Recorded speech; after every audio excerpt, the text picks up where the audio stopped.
தமிழக மக்கள் அனைவருக்கும் இனிய மதிய வணக்கங்கள். அக்டோபர் மாதம் 16ஆம் தேதி வியாழக்கிழமைக்கு மதியம் 12 மணி அளவில் இந்த ஒரு வீடியோ பதிவு பண்ணிகிட்டு இருக்கோம். தமிழ்நாட்டில் வடகிழக்கு பருவமழை தொடங்கிடுச்சு. தொடங்கின எதிரொலியாக நேற்று முன்தினம் பரவலான இடங்களில் மழை கிடைச்சது. நேற்று தென் மாவட்டங்கள் அங்கங்கே மிதமான நிலையில் மழை இருந்த நிலையில் இன்றைக்கி அதிகாலையில் 16ஆம் தேதி பல இடங்கள் பார்த்திங்கன்னா காலை 5 மணிலேருந்து 7:30க்குள்ளே பார்த்திங்கன்னா கனமழை பதிவாகியிருக்கு. அதிகபட்சமாக திருச்செந்தூரில் 12 சென்டிமீட்டர் மழை பதிவாகியிருக்கு. அதுக்கடுத்ததாக காயல்பட்டினம் அதேபோல் தூத்துக்குடி மாவட்டத்தில் மட்டும் பார்த்திங்கன்னா பல இடங்களில் பார்த்திங்கன்னா கனமழை பதிவாகியிருக்கு. தூத்துக்குடி திருநெல்வேலி மாவட்டங்களில் மொத்தமாக பார்த்திங்கன்னா 19 இடங்களில் கனமழையும் 2 இடங்களில் பார்த்திங்கன்னா மிக கனமழையும் பதிவாகியிருக்கு. ஆல்மோஸ்ட் பார்த்திங்கன்னா தென் மாவட்டங்களில் நீண்ட நாட்களுக்கு பிறகு நல்ல மழை பெய்யுதுன்னு நான் நம்புகிறேன். ஒரு வறண்ட நிலையில் இருந்ததுக்கு இது ஒரு ஆறுதலான கைப்படக்கூடிய மழையாக இருக்கக்கூடும். கண்டிப்பாக இந்த வருடம் தென் மாவட்டங்களுக்கு மழை பற்றாக்குறை இருக்காது. இயல்பான அளவாவது கண்டிப்பாக மழை கிடைக்கும், அல்லது சில இடங்களில் சற்று இயல்போட கூடுதலாகவும் கிடைக்கிறதுக்கு வாய்ப்புகள் உண்டு. இன்றைக்கி இந்த ஒரு வீடியோ பதிவில் அடுத்த மழை எப்போது இருக்குது, வட மாவட்டங்களுக்கு 2 சுற்று மழை இருக்குது. முதல் சுற்று மழை தற்போது பெஞ்சிட்டு இருக்குது. அடுத்த சுற்று மழை எப்போது இருக்க போது, இந்த முதல் சுற்று மழை எத்தனாம் தேதி வரைக்கும் இருக்க போது, இந்த 2வது சுற்று மழை எப்போது தொடங்கும், எந்தெந்த மாவட்டங்கள் 2வது சுற்று மழையில் மழை பெறுங்கிற ஒரு விரிவான விளக்கங்களை நம்ம பார்க்க போகிறோம். அதுக்கு முன்னாடி இது வரைக்கும் நம்ம சேனலை சப்ஸ்கிரைப் பண்ணாத நண்பர்கள் மறக்காம சேனலை சப்ஸ்கிரைப் பண்ணிவிட்டு வீடியோ பாருங்கள். அப்போ தான் நம்ம பதிவு செய்யக்கூடிய வீடியோ பதிவுகள் உங்களுடைய நோட்டிஃபிகேஷனுக்கு வரும். சப்ஸ்கிரைப் பண்ணிவிட்டு பெல் ஐக்கானை கிளிக் பண்ணிவிட்டு ஆளுங்க ஆப்ஷனை கிளிக் பண்ணிக்கோங்க. வாங்க வீடியோ பதிவு போகலாம். தற்போது நீங்கள் சேட்டலைட் இமேஜில் பார்க்கலாம். அதாவது நம்ம கன்னியாகுமரிக்கும் மற்றும் கேரளா கடல் பகுதிக்கும் தெற்கு பகுதியில் அரபிக்கடலில் ஒரு குறைந்த காற்று சுழற்சி நீடித்து வருகிறது. நீங்கள் இந்த ஒரு செயற்கைக்கோள் படத்தை பார்க்கும்போது தெரிய வரும். இந்த செயற்கைக்கோள் படம் காலை 7 மணி அளவில் எடுத்த ஒரு செயற்கைக்கோள் படம். அதில் பார்க்கும்போது ஆல்மோஸ்ட் தூத்துக்குடி, திருநெல்வேலி, தென்காசி அதேபோல் கன்னியாகுமரி மாவட்டங்களில் வலுவான மழை மேகங்கள் இருக்கிறத நீங்கள் பார்க்கலாம். அடுத்ததாக நிகழ்கால வானிலை தற்போது 12 மணி அளவில் வானிலை எப்படி இருக்கிறது நீங்கள் இந்த ஒரு ரேடார் இமேஜில் பார்க்கும்போது தெரிய வரும்.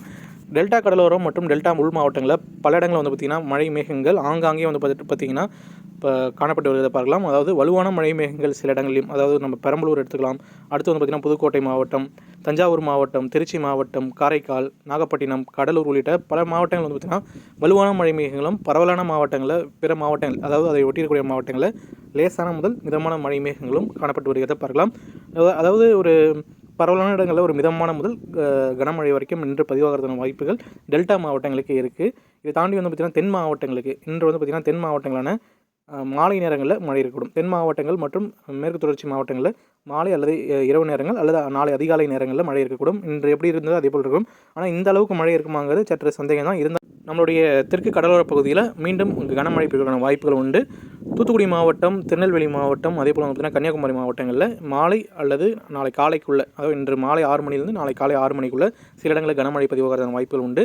அடுத்ததாக மதுரை, திண்டுக்கல், விருதுநகர், தேனி, தென்காசி, ராமநாதபுரம் உள்ளிட்ட மாவட்டங்களிலும் பரவலான இடங்களில் மிதமான மழையும் ஒரு சில இடங்களில் கனமழையும் பதிவாகிறதுக்கான வாய்ப்புகள் தென்படுகிறது. ராமநாதபுரம் மாவட்டங்களில் பரவலான இடங்களில் இன்றைக்கி நல்ல மழை எதிர்பார்க்கலாம். இதை தாண்டி நம்ம முன்னாடி சொன்ன மாதிரி தான் டெல்டா மாவட்டங்களில் வழக்கம் போல் நம்ம முன்னாடி இன்றைக்கி இந்த இதில் பார்த்திங்கன்னா கடலூருக்கு கீழே தான் பார்த்திங்கன்னா மழை தீவிரமாக இருக்கும். கடலூருக்கு கீழே கன்னியாகுமரி இடைப்பட்ட பகுதியில் தான் மழை தீவிரமாக இருக்கக்கூடும்.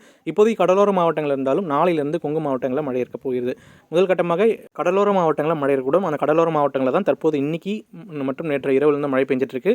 முதல் சுற்று மழை நம்ம நேற்றிலிருந்து தொடங்கியிருக்குன்னு நம்ம சொல்லலாம். முதல் சுற்று மழையில் பெரும்பாலும் பார்த்திங்கன்னா தென் மாவட்டங்கள், டெல்டா மாவட்டங்கள், கொங்கு மண்டலங்கள் அதிகமாக பயன்பெறக்கூடும். நம்ம பிரீஃபாக சொல்லலாம். கடலூருக்கு கீழே இருக்கக்கூடிய உள் மாவட்டங்களில் மற்றும் கடலோர மாவட்டங்களில் பரவலான இடங்களில் நல்ல மழைக்கான வாய்ப்புகள் உண்டு.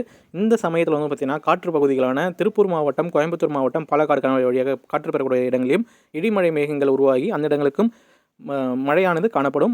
மழைக்கான வாய்ப்புகள் மிகவும் அதிகமாக இருக்குது அந்த இடங்களுக்கு. அதனால் நீண்ட நாட்களுக்கு பிறகு அந்த இடங்கள்லாம் ஒரு 5 முதல் 6 சென்டிமீட்டர் மழை பெறுவதற்கான வாய்ப்புகள் உண்டு. கோவை, ஈரோடு, சேலம் அதேபோல் பார்த்திங்கன்னா திருப்பூர் மாவட்டங்களில் கனமழை பெய்வதற்கான வாய்ப்புகள் உண்டு. இதை தாண்டி தென் மாவட்டங்களில் முன்னாடியே சொன்ன மாதிரி திருநெல்வேலி, தூத்துக்குடி, தென்காசி, விருதுநகர் மாவட்டங்கள் இதனை ஒட்டியிருக்கக்கூடிய இடங்களில் பரவலாக நல்ல ஒரு மழை, அதாவது கன முதல் மிக கனமழை பதிவாகக்கூடும். அடுத்ததாக டெல்டா மாவட்டங்கள் கடலூர்லேருந்து ராமநாதபுரம் இடைப்பட்ட பகுதிகளில் கடலோர பகுதிகளில் சற்று எச்சரிக்கையாக இருப்பது நல்லது. சில இடங்களில் மிக கனமழையும் ஒரு சில இடங்களில் சற்றே அதிக மழையும் இந்த ஒரு கடலோர பகுதிகளில் காணப்படுவதற்கான வாய்ப்புகளும் தென்படுகிறது. இது மட்டும் இல்லாமல் மத்திய மாவட்டங்களான திருச்சி, கரூர் அதேபோல் பெரம்பலூர், அரியலூர், சேலம் மாவட்டத்தின் சில இடங்கள், சேலத்தின் தெற்கு பகுதிகள் அதேபோல் நாமக்கல் உள்ளிட்ட மாவட்டங்களிலும் பரவலான இடங்களில் மழை பெய்வதற்கான வாய்ப்புகள் உண்டு. இந்த ஒரு உள் மாவட்டங்களை மழையை பொறுத்த வரைக்கும் இந்த ஒரு நிகழ்வு நம்மளுடைய அரபிக்கடலுக்கு நகரும் போது, அதாவது ஆல்மோஸ்ட் இன்றைக்கி பார்த்திங்கன்னா அரபிக்கடலுக்கும் நம்ம கேரளா மற்றும் கன்னியாகுமரி கடல் பகுதிக்கு நடு சென்ட்ரல் நீடித்து வருகிறது. நாளைக்கு வந்து பார்த்திங்கன்னா இது அரபிக்கடல் நோக்கி நகர்ந்துவிடும். முழுவதுமாக நகர்ந்ததும் உள் மாவட்டங்களில் இந்த மழை மேகங்கள் நேரடியாக செலுத்தக்கூடும். அதாவது நம்மளுடைய கடலோர பகுதியிலிருந்து நேரடியாக உள் மாவட்டங்களுக்கு வலுவான நிலையில் மழை மேகங்கள் நகர்ந்து வரும். அதனால் வலுவான நிலையில் இருக்கும்போது உள் மாவட்டங்களுக்கும் நல்ல மழை அடுத்த 2-3 நாட்களில் இருக்குது. சொல்லப்போனால் இந்த முதல் சுற்று மழை 21ஆம் தேதி வரைக்கும் இருக்கக்கூடும். இன்னிலிருந்து 16ஆம் தேதியிலிருந்து 21ஆம் தேதி ஆல்மோஸ்ட் வந்து 5 நாள். இந்த 5 நாள் வந்து பார்த்திங்கன்னா 3 நாள் வந்து பார்த்திங்கன்னா வலுவான நிலையில் மழை இருக்கக்கூடும். 16ஆம் தேதியிலிருந்து 19ஆம் தேதி வரைக்கும் வலுவான நிலையில் பல்வேறு இடங்களில் கொங்கு மண்டலங்கள், மத்திய மாவட்டங்கள், தென் மாவட்டங்கள், டெல்டா மாவட்டங்களில் மழை இருக்கக்கூடும். வட மாவட்டங்களை பொறுத்த வரைக்கும் சென்னை, காஞ்சிபுரம், செங்கல்பட்டு உள்ளிட்ட மாவட்டங்களை பொறுத்த வரைக்கும் இப்போதைக்கு மிதமான முதல் ஒரு சில இடங்களில் மட்டும் கனமழை எதிர்பார்க்கலாமே தவிர பிற மண்டலங்களை கம்பேர் பண்ணும்போது வட மாவட்டங்களில் கடலூருக்கு மேலே சென்னைக்கு இடைப்பட்ட பகுதியில் பெரும்பாலும் மிதமான முதல் கனமழை மட்டும் தான் எதிர்பார்க்கலாம். அதுவும் பரவலான இடங்களில் இருக்காது. ஒரு சில இடங்களில் அநேக இடங்களில் இருக்கக்கூடும். பரவலான இடங்கள் 21ஆம் தேதிக்கு மேலே இந்த மண்டலங்களில் இருக்கக்கூடும். அடுத்ததாக முதல் சுற்று மழை இந்த இடங்களுக்கெல்லாம் இருக்குது. 2வது சுற்று மழை 21ஆம் தேதிக்கு மேலே தொடங்கக்கூடும். வங்கக்கடலில் ஒரு புதிய காற்று சுழற்சி உருவாகக்கூடும். குறிப்பாக அந்த புதிய காற்று சுழற்சி நகரக்கூடிய திசை அதோடைய வலிமையெல்லாம் வந்து பார்த்திங்கன்னா ஒரு 20ஆம் தேதி 21ஆம் தேதிக்கு மேலே தெரிய வரும். அதுக்கு முன்னாடி வந்து பார்த்திங்கன்னா தெரியறதுக்கான வாய்ப்புகள் குறைவு. 22ஆம் தேதியை ஒட்டி நம்ம அந்தமான் ஒட்டி உருவாகிறதுக்கான வாய்ப்புகள் உண்டு. அந்தமானுக்கும் இலங்கைக்கும் ஏற்பட்ட பகுதியில் உருவாகக்கூடும். இந்த காற்று சுழற்சி முதல் கட்டமாக உருவாகும் போது கிழக்கு திசை காற்று வலிமையான நிலையில் நம்ம தமிழ்நாடை நோக்கி வீசக்கூடும். அதாவது வட மாவட்டங்கள் வழியாகவும் டெல்டா மாவட்டங்கள் வழியாகவும் வீசும்போது 3 நாட்களுக்கு குறையாமல் 22ஆம் தேதியிலிருந்து 25ஆம் தேதி வரைக்கும் பரவலான மழை நம்ம தமிழ்நாட்டில் எதிர்பார்க்கலாம். நல்ல மழை இந்த காலகட்டங்களில் காணப்படும். இதற்கு அடுத்ததாக இந்த ஒரு காற்று சுழற்சி ஒன்ஸ் வந்து பார்த்திங்கன்னா ஒரு உருவம் எடுத்து ஒரு சர்க்குலேஷன் ஃபார்மில் ஒரு சர்க்கிள் ஃபார்மில் உருவான பிறகு காற்றோடைய திசை மாற்றமடைந்து கிழக்கு திசை காற்று தமிழ்நாட்டுக்கு வராது. அதற்கு பதிலாக நம்ம வடக்கிலேருந்து வரக்கூடிய காற்று நேரடியாக தமிழ்நாட்டு வரும்போது மழை குறையக்கூடும். இந்த 3 நாட்களுக்கு பரவலான மழை எதிர்பார்க்கலாம்.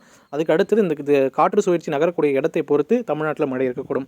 அதனால் 25ஆம் தேதி வரைக்கும் வட மாவட்டங்களுக்கு மழை இருக்குது. 21ஆம் தேதியிலிருந்து 25ஆம் தேதி வரைக்கும் எதிர்பார்க்கலாம். அதுக்கு அடுத்ததாக இந்த நிகழ்வு எப்படி பயணிக்கிறது, எந்த திசையை நோக்கி நகருது, தமிழ்நாட்டை நோக்கி வருதா இல்லை ஆந்திரா நோக்கி போகிறதா அல்லது ஒடிசா நோக்கி போகுதான்னு பார்த்துட்டு தான் அதுக்கு அடுத்ததாக தமிழ்நாட்டில் மழை இருக்கும்.